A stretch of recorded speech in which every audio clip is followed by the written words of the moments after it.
জীবনের সব রং যদি সাদা কালোতে পরিমাপ করা যেত তাহলে কেমন হতো? আসলে জীবন আর জগৎ বোঝার মতো ক্ষমতা আমাদের নেই।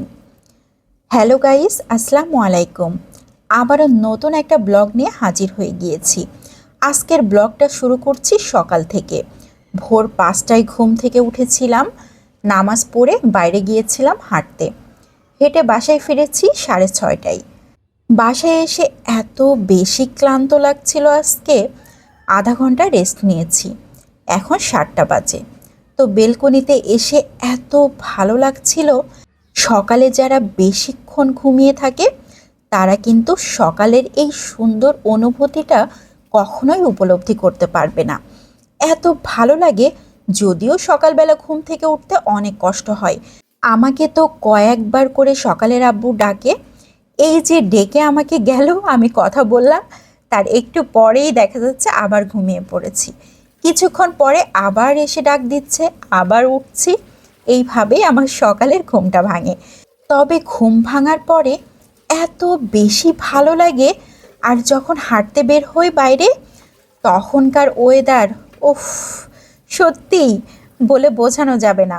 যারা ভোরবেলা বাইরে বের হন তারাই কেবল বুঝতে পারবেন যে বাইরের অবস্থা কেমন থাকে।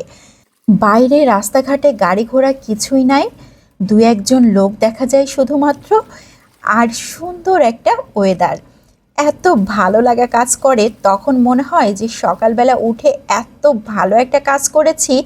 আর যদি নামাজ পড়া যায় সকালবেলা তাহলে তো কথাই নাই। তো আমি চেষ্টা করি প্রতিদিন সকালবেলায় ঘুম থেকে উঠে নামাজ শেষ করে তারপর বাইরে হাঁটতে যাবার জন্য। তো আজকে সকালে কিন্তু রুটি পরোটা কিছুই করব না। আজকে সকালের আব্বু রুটি পরোটা কিছুই খাবে না। ও আগেই বলে দিয়েছে যে আজকে সকালে ভাত খাবে। তারপরেও ওর জন্য আলু ভর্তা করতে হবে। তো আমি ভাত বসিয়ে দিয়েছি রাইস কুকারে।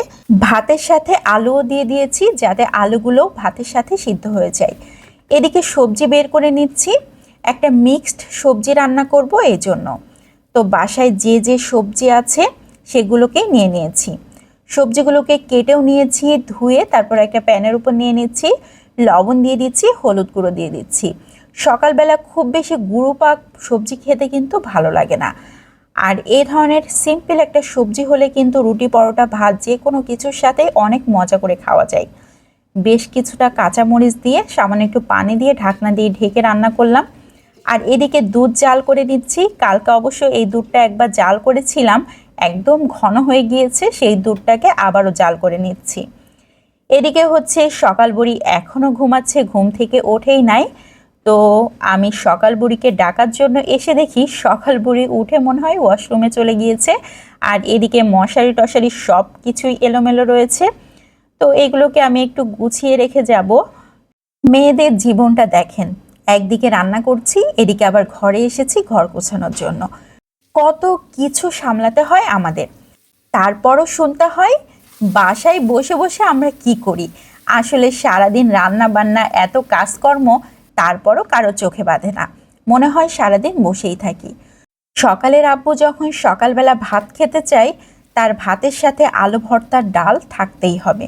তো আগের দিন ডাল রান্না করেছিলাম, অল্প একটু ছিল, সেটাকে গরম করতে বসিয়ে দিয়েছি। এদিকে সকালের আব্বু হচ্ছে বাজারে গিয়েছিল, বাজার করে নিয়ে এসেছে। তো আজকে ছোট ইলিশ নিয়ে এসছে, এই ইলিশগুলোকে ভাজি করে খেতে হবে এই জন্য। আর দেশি মুরগি নিয়ে এসছে, মুরগিগুলোকে কেটে গুছিয়ে নিয়ে এসছে। আসলে ওর একটা ভালো গুণ হচ্ছে ও যখন বাজার করে নিয়ে আসে এগুলো সব কিছুই রেডি করে নিয়ে আসে যাতে আমার কষ্ট একদম কম হয়। আর আমার কাজের খালাটাও একটু বয়স্ক, তার যাতে কষ্ট না হয় এই জন্য ও সব কিছুই রেডি করে নিয়ে আসে। এখানে কাসকি মাছ এনেছে আর সাথে আছে কই মাছ। কই মাছগুলো আগের দিন কিনে কাটার জন্য রেখে এসেছিল। বাজারে যিনি মাছ কাটেন মাছগুলোকে কেটে সুন্দর করে ফ্রিজে রেখে দিয়েছে। আজকে সকালের আব্বু সেই মাছগুলোকে নিয়ে এসেছে। আর আমি এত কিছু রান্না করলাম, তারপরেও নাকি ইলিশ মাছ ভাজি করে দিতে হবে। এই ইলিশ মাছগুলো অবশ্য ভাজি খাওয়ার জন্য এনেছে। আর সকালবেলা ভাত হলে এরকম ইলিশ মাছ ভাজি হলে তো কথাই নাই। তো আমার ছেলে মেয়ে সবাই পছন্দ করে। আর সকালের আব্বুর কি যে পছন্দ ইলিশ মাছ ভাজি, ওর আর কিছুই লাগবে না। ওর যদি একটু ভর্তা দিই আর ইলিশ মাছ ভাজি ডাল দিই তাহলে আর কোনো কথাই বলবে না। তো দুইটা মাছ কেটে নিলাম আর এদিকে মাছগুলোকে ধুয়ে নিয়েছি, লবণ হলুদ দিয়ে দিচ্ছি। মাছগুলোকে খুব সুন্দর করে মাখিয়ে এখন ভেজে নিব। ইলিশ মাছে খুব বেশি মশলার প্রয়োজন হয় না, লবণ হলুদ দিয়ে খুব সুন্দর করে ভেজে নিলেই এত বেশি টেস্টি হয়, আর কোনো কিছুর দরকার হয় না। তো আমি ইলিশ মাছগুলোকে চুলায় বসিয়ে দিয়েছি। আসলে সকালবেলা ভাতের আয়োজন করতে হলে এত কিছু করতে হয়, খুবই বিরক্ত লাগে। আবার এদিকে রুটি করব, রুটি করতে হলেও রুটির সাথেও হাজারো জিনিস করতে হবে। কি যে একটা প্যারাই আসছি, একজনের এটা পছন্দ আরেকজনের ওটা, এই জন্য সবার মন রক্ষা করতে গিয়ে আমার অবস্থা শেষ। তো এই যে টেবিলে খাবার দিয়ে দিয়েছি, একটা সবজি করেছি, ডাল আছে, ইলিশ মাছ ভাজি, ভাত, আর এদিকে আলু ভর্তা করব। তো সব কিছু কমপ্লিট হয়ে গিয়েছে। আজকে সকালটা আমার এভাবে কাটলো। তো সবার কাছ থেকে বিদায় নিয়ে নিচ্ছি। সবাই ভালো থাকবেন, সুস্থ থাকবেন, আমার জন্য অবশ্যই দোয়া করবেন। আর যদি এই ধরনের ব্লগ ভালো লাগে তাহলে পেজটাকে ফলো দিয়ে রাখতে পারেন।